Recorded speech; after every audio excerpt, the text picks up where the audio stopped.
দেখো, আমরা কম বেশি সবাই চা খাই, মানে এমন কোনো বাড়ি নেই যে এই সময় দাঁড়িয়ে চা খায় না। কিন্তু আমার ফ্যামিলির লোকেরা একটু বেশিই চা খায়, মানে একটু বেশি।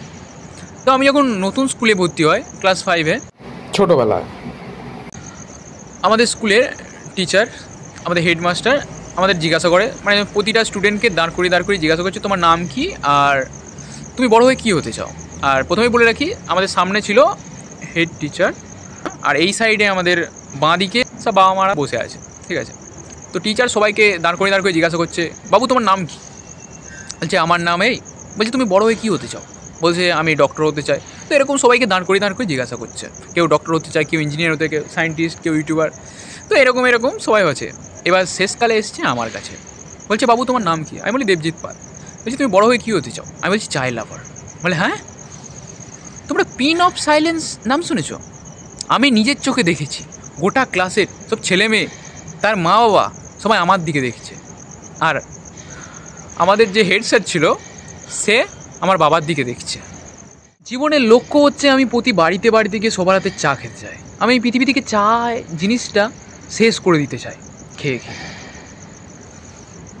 তো স্যার ভাবছিল কিছু একটা বলবে, তারপর আমার বাবার মুখের দিকে যখন দেখছে, তা বললো ঠিক আছে বসে যাও। এর কারণটা হচ্ছে, আমার বাবা স্কুলের প্রথম দিন গিয়ে, ওটা আমাদের হেড স্যার ছিল, এটা জানতো না। তো সবাইকে জিজ্ঞাসা করছে, দাদা এখানে চা কোথা পাওয়া যাবে, দাদা এখানে চা কোথা পাওয়া যাবে। শেষকালে আমাদের হেড স্যারকে খুঁজে পায়। তাও বলছে দাদা এখানে চা কোথা পাওয়া যাবে। তখন বলে যে সোজা যান ওই কিচেন রুমে, তো ওখানে চা পাওয়া যাবে। তো বাবা যায় সোজা, ওখানে গিয়ে যায়, দিয়ে 1 কাপ চা খায়। তারপরে পুরো স্কুলের একবার রাউন্ড মেরে আবার 1 কাপ চা খায়। তারপর এদিক ওদিক ঘুরে আবার 1 কাপ চা খায়। এমন করে 4-5 কাপ শেষ করে দেয়।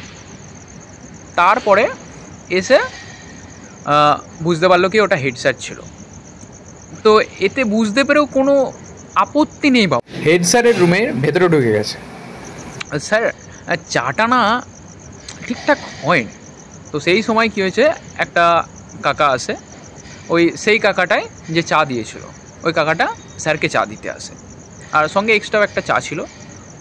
তো বাবা ওখান থেকে 1 কাপ চা তোলে, দিয়ে চায়ের কাপে চুমুক দেয়। বাবার চাটা এতটাই ভালো লাগে, সে কাকার টাকেতে চুমু দিয়ে দেয়, বলে দাদা তুমি হেভি চা বানাও। হেড স্যার বাবার মুখের দিকে দেখছে। বাবা আমার হেড স্যারকে বলছে যে সঙ্গে যদি বিস্কুট হতো না, মজা এসে যেত, সত্যি বলছি এত মজা এসে যেত। ভাই কে এ 4-5 কাপ এমনি শেষ করে দিয়েছে, এমন মনে হয় যে বিয়ে বাড়ি স্টল লেগেছে। বাবা চা খেয়েই যাচ্ছে, মানে এত চা লাভার। তো আমাকে দেখে স্যার তখন কিছু বলে না। ক্লাসরুমে যখন বলেছিলাম আমি চা লাভার, তো বাবার দিকে জাস্ট একবার দেখে, বাস। চা লাভার বাবার হওয়ার কারণটা দেখো, মানে অত্যাধিক লেভেলের চা খায়, যাকে বলে না চাখোর, সেই রকম লেভেলে। বাবা সকালবেলা ঘুম থেকে ওঠে 1 কাপ চা, তারপর বাথরুম গিয়ে ফ্রেশ হয়ে পেপার পড়তে 1 কাপ চা, তারপরে পেপার পড়া হয়ে গেল, তারপরে কাজে গিয়ে সেখানে কাজ করতে যাবে, ঠিক 1 কাপ চা। 4টে 5টা বাজবে, 1 কাপ চা। বাড়ি ফিরে বাড়িতে 1 কাপ চা।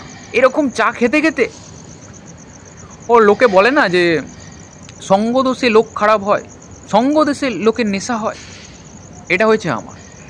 বাড়িতে চা খেয়ে এমন হয়ে গেছে, আমি শুশু করছি, লেমন টি বেরোচ্ছে, এরকম অবস্থা। বাবার এত চা খাওয়া দেখে আমি বলি কি বাবা তুমি এত চা খাও কেন?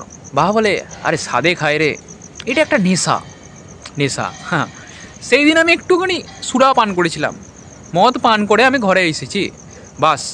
বাবা লাঠি দিয়ে মেরে পিঠে ঢ্যামনা সাপে ট্যাটু বানিয়ে ফেলেছিল, আবার বলছে নেশা।